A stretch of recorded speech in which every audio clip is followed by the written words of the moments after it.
네, 누구신지 아실 것 같은데요. 근데 이거는 제가 너무 생각하는데 정치인들은 이제 마음이 좀 소심하면 안 될 것 같아요. 이런 거에 상처를 받으면 정치를 할 수 없을 것 같은데, 네, 사이코라고 해가지고 마크롱 대통령의 그 가면을 해서 이제 노란 잠바네요. 여기 좀 추우셨는지 조끼가 아니라 이제 잠바긴 한데 노란 잠바를 입고 시위대가 갑니다. 그래서 이들이 공격했던 게 첫 번째는 왜 부유세를 폐지하고 기시감이 되실 것 같긴 합니다만 왜 부유세를 폐지하고 유류세 같은 걸 올리고 소득세를 없애는 대신 왜 이렇게 우리의 월급에서 무조건 다 가져가느냐 이런 부분들에 대한 불만이 컸고 이제 물가가 계속 또 치솟기 시작을 하면서 같은 돈을 벌어도 이제 생활의 질이 급격히 떨어지는 걸 겪었기 때문에 거기에 대한 불만으로 시작했지만 곧 이 시위의 주요 아젠다는 자신들을 존중하지 않는 국가, 우리를 국민으로서 제대로 대우해주지 않는 것 같다는 느낌, 거기에 대한 그 폭력적인 대응을 하기 시작합니다. 이렇게 해야 우리를 봐주겠지라는 생각을 하고 굉장히 갈수록 더 격렬해지는 상황들을 연출을 합니다. 제가 이걸 먼저 보여드렸다면 퀴즈를 내면 또 안 됐을 것 같아서 뒤로 넣었는데요. 샹젤리제 N이라고 하는 거고 제가 잠깐 들려드린 건 이제 동시대 밴드이기 때문에 후렴구를 먼저 연주하긴 했지만 처음에 시작 가사는 이렇습니다. Je me balade sur l'avenue. 나는 샹젤리제를 걷다인데 그냥 열심히 걷는 게 아니라 할 일 없이 이렇게 걸어 다닐 때 쓰는 표현입니다. 뭐 우리식으로 말하면 산보라든지 약간 거닐다 정도가 될 것 같은데 할 일이 많고 일이 많거나 아니면 자본이 부족한 사람들 여러 가지 의미의 자원, 시간을 포함해서 심적인 여유를 포함해서 그런 리소스가 없는 사람들은 절대 할 수 없는 게 발라드죠. 뭐 저도 사실은 시간이 항상 없는 사람이라서 거닐긴커녕 항상 이렇게 뛰어다니고 막 빨리 달리고 하는 사람인데 이 사람은 그렇지 않나 봐요. 우리 화자는 굉장히 여유 있게 아베뉴 샹젤리제를 막 거닙니다. 그리고 막 얼마나 또 가슴이 웅장하고 좋겠어요. 기분이 좋으니까 르키어호베 알렌코뉴 지나가는 모르는 사람한테도 눈웃음을 짓게 되고 사람 되게 이렇게 기분 좋게 열린 마음을 가지고 나는 샹젤리제를 걷고 있었지라고 시작을 하는 이 노래 가사를 노란조끼 시위대는 개사를 합니다. Je manifestais sur l'avenue. 나는 샹젤리제에서 시위를 하고 있었지. Mais mon gilet leur a pas plu. 근데 내 조끼가 그들 마음에 드는 것 같진 않아. 내 조끼가 마음에 안 드시는 모양들이야 라고 하면서 소위 말하는 기득권들에 대한 시선을 공격적으로 얘기하는 방식으로 노래 가사를 개사해서 부르기도 했습니다. 뭐 이때만 하더라도 근데 이렇게 오래 갈 줄 몰랐던 것 같습니다. 11월 24일 날 세 번째 토요일 날 모여가지고 이제 또 시위를 하니까 이제 그 총리와 대통령이 우리 혁명 기념일은 7월 14일이잖아. 11월 24일이 아닌데 왜 얘네들 지금 날짜 착각하고 샹젤리제 와가지고 이러고 있는 거야? 라고 이제 하는 만평이 이제 실리기 시작하고 한국도 그렇긴 하지만 프랑스 같은 경우는 그 각 신문마다 논조가 굉장히 확실해서 르피가로 같은 경우는 우파 신문이라고 얘기를 하고 뭐 여러 가지로 나눠서 우리가 이야기를 하는데요. 뭐 좌우할 것 없이 다들 이 상황을 어떻게 논평을 해야 되지? 지금 뭐 무슨 일이 일어나고 있는 거지? 굉장히 조금 혼란과 함께 지나갔던 11월이 이제 끝나갑니다. 샹젤리제 가사의 후렴구입니다. 오 샹젤리제, 오 샹젤리제, 오 샹젤리제에서 오술레이 해가 쨍쨍하든 술라플루 비가 오든 아미디 정오든 우아미니 밤 12시든 일리아 투스크 부블레 오 샹젤리제 샹젤리제에는 당신이 원하는 게 다 있답니다. 카페도 있고 명품샵도 있고 극장도 있고 다 있어요. 그렇지만 우리 노란조끼 시위대는 당신이라는 카테고리에 우리는 속하지 않는다. 우리는 속할 수 없다라는 부분을 이야기를 한 거죠. 그래서 마냥 가볍게 whatever you want 근데 우리는 you가 아니구나. 그럼 우리는 뭐지? 라고 하는 굉장히 그런 큰 이야기를 이제 하는 방식으로 시위가 점점 더 커져갑니다. 사실 시작을 쏘아 올린 건 이분이라고 얘기하고 있는데요. 프리실리아 류도스키라고 하는 분이고 사실 이분도 사실 지난주에 우리 센터장님께서도 강연을 해주셨지만 이제 그 프랑스의 해외 영토 출신의 젊은 여성 노동자입니다. 그러니까 어떻게 보면 그동안 프랑스 그리고 파리를 중심으로 한 중앙을 중심으로 한 기득권이 봤을 때는 여러 겹의 타자죠. 여성이고 유색 인종이며 해외 영토 출신이고 노동자입니다.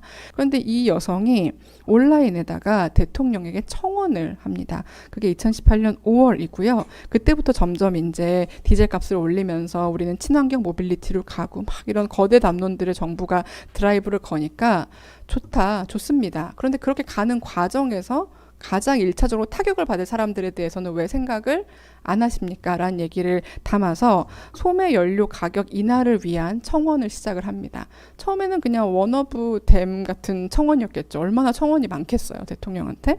그런데 점점점 사람들이 여기 소위 말하는 화력을 보태주면서 막 100만이 넘고 막 이러면서 마크롱 대통령이 대답을 안 해줄 수 없는 상황까지 지금 막 상황이 커져갑니다. 그래서 온라인에서만 일어나는 방식으로 진행을 하려고 했는데 점점점 이제 사람들이 밖으로 나가자. 그래야 우리 말을 들어줄 것 같아.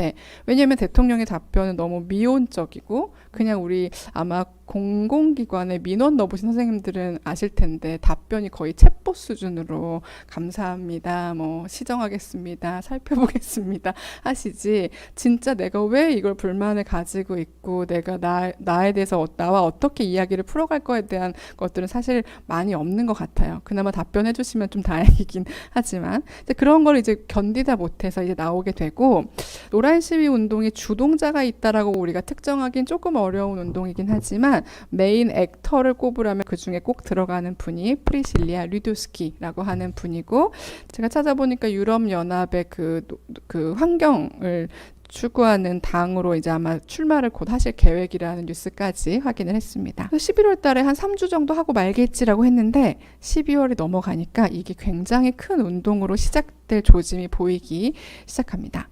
그래서 철도 노동자, 인종차별 반대 단체, 학생, 노동자 계급의 젊은이들 혹은 소위 말하는 이제 좌파라고만 생각하는 사람들이 왔을 거라고 생각했지만 그런 것도 아니고 굉장히 다양한 정치적인 성향을 가진 사람들이 얘네들은 뭐지? 도저히 규정할 수가 없는 걸 하는 생각을 할 정도로 다종다양한 굉장히 이질적인 인파들이 시위에 막 참여를 하기 시작을 하죠. 그러니까 굉장히 난감했을 겁니다. 엘리제 공측에서는 타겟을 알아야 이거를 뭐 달래든 진압을 하긴 할 텐데 다 다른 목소리를 내는 사람들이 이제 모여 있기 때문이었죠. 그래서 경찰이 투입이 됩니다. 공권력이 투입이 되고요. 경찰이 투입이 돼서 마치 그 쥐몰이를 하는 것처럼 샹젤리제 아래에서부터 쭉쭉쭉쭉 치고 올라가서 어디로 가게 되냐. 샹젤리제의 시작점이라고 할 수 있는 커다란 저는 파리에서는 운전을 하지 않았는데 아마 여기 때문이라도 저는 운전을 못할 것 같아요. 굉장히 큰 로터리라서 버스 타고 지나갈 때마다도 어떻게 끼어들지 이건 누가 앞으로 가라는 거지 너무 어려운 굉장히 큰 로터리가 있고 그 로터리의 한가운데에 있는 이 기념비적인 건축물이 개선문입니다. 개선문까지 계속 이렇게 쭉쭉쭉 올라간 거죠. 바리케이트를 칩니다. 바리케이트를 치고 시위대는 이제 포위가 됩니다. 포위가 됐는데 이 시위대들이 여기서 가만히 있지 않고 꼭대기로 올라가기도 하고 이 안도 사실은 들어갈 수가 있거든요. 안에 자그마한 뮤지엄도 있고 이 안에 엘리베이터를 이제 타거나 계단을 걸어서 꼭대기까지 올라갈 수 있는 그 문화유산으로 관리가 되고 있는 유적지인데 그 안으로 들어가기도 합니다. 그러면서 이들이 스프레이로 막 이제 구호들을 쓰겠죠. 주스일라 내가 여기 있다. 마크롱에게 또 욕을 하는 대통령 욕을 하는 나라님 욕을 하는 텍스트를 쓰기도 하고 68년 5월 2018년 12월이라고 해서 68년 5월과의 어떤 유사성을 자기들이 추구하고 있다는 것을 보여주기도 하고요. Les Gilets jaunes triompheront. 미래의 시제입니다. 노란 조끼가 승리할 것이다. 이제 막 이런 구호를 쓰기도 하고 합니다. 그래서 이걸 보고 정말 이제 많은 사람들이 국론이 이제 반쪽이 나죠.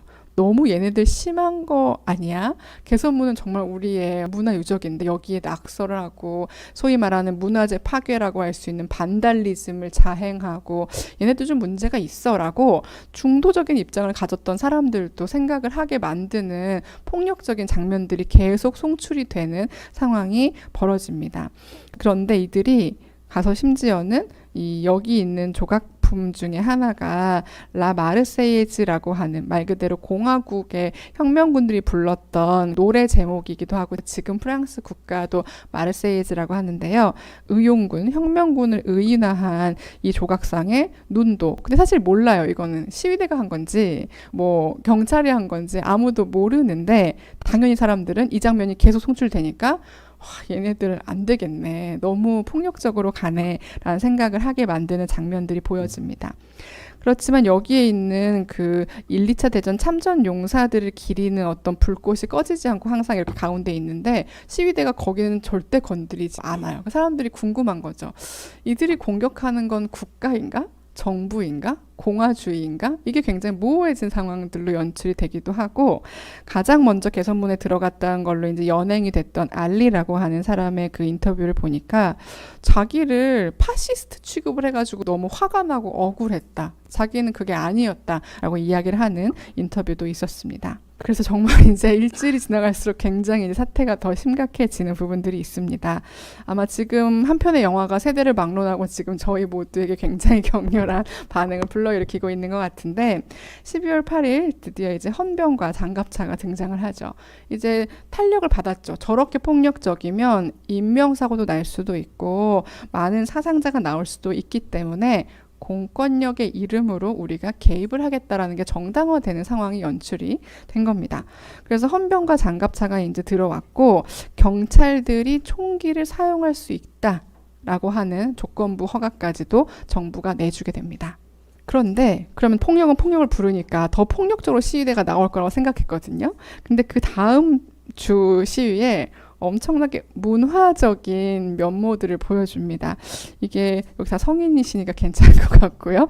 네, 지금 보시면 이렇게 옷을 이렇게 후드티를 입고 빨간색 후드티를 입고 여성들이 토플레스 차림으로 자기들이 약간 동상처럼 은색 락커로 몸을 칠한 다음에 헌병 대원들과 대치를 하는 장면 5명의 시위대원 여성들이 나와서 대치를 하는 장면이고 제가 가장 인상적인 커트라서 한번 가지고 왔는데 이 둘이 마주보고 이렇게 대치를 하는 장면이죠.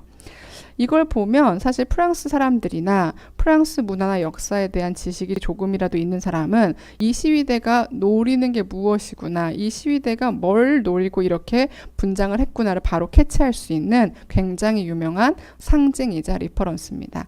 바로 마리안느인데요. 프랑스 공화국을 의인화한 어떤 가상의 여성 상을 우리가 마리안느라고 부르고 오늘날에도 프랑스의 공식 우표부터 시작해서 공공기관에서 기리는 굉장히 중요한 공화국의 상징이 바로 마리안느라는 여성입니다. 그 여성으로서 분한 5명의 시위대가 와서 우리가 진짜 공화국이야, 너희들은 아니야 라고 이야기하는 장면들이 연출이 되기도 하고요. 돌밭에서 이 시위대들이 무릎을 꿇고 손을 뒤로 이렇게 한 자세, 전형적인 경찰의 그런 그 강제 그 억압이라든지 그 부분에 대처하는 자세를 취하고 있는데 이건 뭐냐면 프랑스 파리에서 한 30km 정도 떨어진 노동자 계급이 많이 사는 몽뜰라졸리라고 하는 지역이 있습니다. 뭐 당연히 예측하셨겠지만 그런 지역일수록 유색인종의 비율이라든지 소위 말하는 아랍인과 흑인의 어떤 그 비중이 높고 치안이나 교육 수준이나 여러 가지 문제들이 연동되는 그런 소위 말하는 프랑스의 벙리유 문제를 겪고 있는 동네 중에 하나인데요. 여기서 말하는 벙리유는 대도시 근교에 있는 일정 소득 수준 이하의 사람들을 위해서 지어놓았던 임대주택들을 중심으로 이루어진 그 주변부 동네를 일컫는 이야기이고 아마 여러 가지 사회 문제를 얘기할 때 가장 중심적인 단어이기도 합니다. 경찰들이 이 동네는 굉장히 상주를 많이 하고요. 별 잘못이 없는데도 그냥 유색인종이나 약간 본인들이 생각했을 때 불량한데? 라고 생각하는 청년들이나 청소년들이 있으면 일로 와봐. 체류증 줘봐. 뭐 신분증 내놔. 이렇게 하게 됩니다. 그런데 그 당시에 멍뜰라졸리에서 그 청소년들을 동네 청소년들을 그냥 평범한 학생들을 나란히 다 무릎을 꿇려놓고 이 자세를 취했다는 뉴스가 전해졌는데 그게 메인 뉴스에는 실리지 않았던 거예요. 그래서 이 시위대가 우리는 샹젤리제에 있지만 30km 떨어진 멍뜰라졸리에 있는 당신들과 우리는 연대합니다. 라는 표현을 하기 위해서 이런 것들을 보여주기도 하죠. 노란조끼 시위대가 프랑스가 굉장히 의도적으로 프랑스 혁명의 참조항들, 리퍼런스들, 예들, 상징들을 굉장히 직관적이고 직접적으로 빌어오기 시작합니다. 그래서 보시는 것처럼 이 모자가 있는데 아마 그 미술을 좋아하시는 분들께서는 들라크루아라고 하는 화가의 민중을 이끄는 그 여신을, 자유의 여신을 할 때 그 여신이 쓰고 있는 모자이기도 하고 프랑스에서 굉장히 중요한 모자입니다. 제가 불문과를 다닐 땐 이걸 이름을 모르지만 그냥 스머프 모자라고 불렀던 부끄러운 기억이 있는데 원래 그 명칭은 프리기아 해트라고 부릅니다. 그래서 고대 로마 제국 시기에 오늘날의 튀르키예 지역이라고 할 수 있는 프리기아 출신의 노예들이 주인과 이야기가 잘 되거나 하여서 자유를 찾게 되면 주인이 축하한다, 이제 자유인이다라는 그 표식을 위해서 씌워줬다라고 하는 유래가 있고, 뭐 유래가 굉장히 여러 가지가 있지만 이 부분이 가장 이제 많이 쓰이는 널리 퍼진 유래이고요. 그런 유래와는 상관없이 프랑스 혁명군이 18세기 후반에 이런 모자들을 쓰고 성길로트, 우리는 그러니까 그냥 그 타이즈를 신는 정장 양복 바지가 아니라 헐렁한 바지를 입는 사람들이야 라는 뜻의 성길로트라고 하는 본인들이 봉기를 하면서 이 모자를 썼기 때문에 프리기아 해트는 프랑스 대혁명의 상징이기도 한 코드입니다. 그리고 많이들 들어보셨을 자유, 평등, 박애 같은 세 개의 표현을 그대로 가지고 와서 여기 보시면 뭐 리베르테 자유, 에겔리테 평등, 그다음에 프라테르니테 뭐 박애라고 표현하긴 하지만 저는 개인적으로 형제에 가깝다고 생각하지만 어쨌든 프라테르니테라고 하고 마지막에는 그냥 되게 순화시켜서 말씀을 드리면 뭐 엿먹어 이런 식으로 이제 프랑스 3대 이념은 진짜 말도 안 되는 소리지, 안 지키고 있잖아 라고 이야기를 합니다. 그래서 점점 더 폭력적이 되어 갑니다. 폭력에 직면하고 폭력에 의지하고 폭력에 반응함으로써 폭력이 더 많이 행사가 되는 것이 폭력이 갖고 있는 어떤 사회학적인 부분일 것 같은데요. 점점 더 격렬한 방식으로 12월이 이제 지나가기 시작을 합니다. 그리고 이들이 말하기를 계속 주장하는 건, 이들의 주장에 따르면 이런 것만 폭력이 아니라 그동안 우리에게 가해졌던 부분들도 다 폭력이다라고 주장을 하죠. 그렇지만 이제 사상자가 나오기 시작하고 불에 타기 시작하고 하면서 정부는 상점들에게 문을 당분간 영업을 하지 말 것을 권고하는 등 급격하게 지금 긴장 상태로 12월 중순을 향해 가고 있습니다. 그러다 사람들이 노란 풍선 같은 걸 등장시키기도 하고요. 그럼에도 불구하고 당시의 파리 시장과 프랑스 대통령은 샹젤리제 크리스마스 장식을 포기할 수 없다라고 생각을 했는지 이렇게 장식을 다 해놓은 상태를 보실 수가 있고요. 거기서 또 마치 크리스마스니까 우리도 좀 쉴게요. 굉장히 프랑스인들 같은 생각인데 프랑스 사람들답게 쉴게요. 쉬지만 풍선은 흔들 거야. 이러면서 나와 있는 인파들의 모습입니다.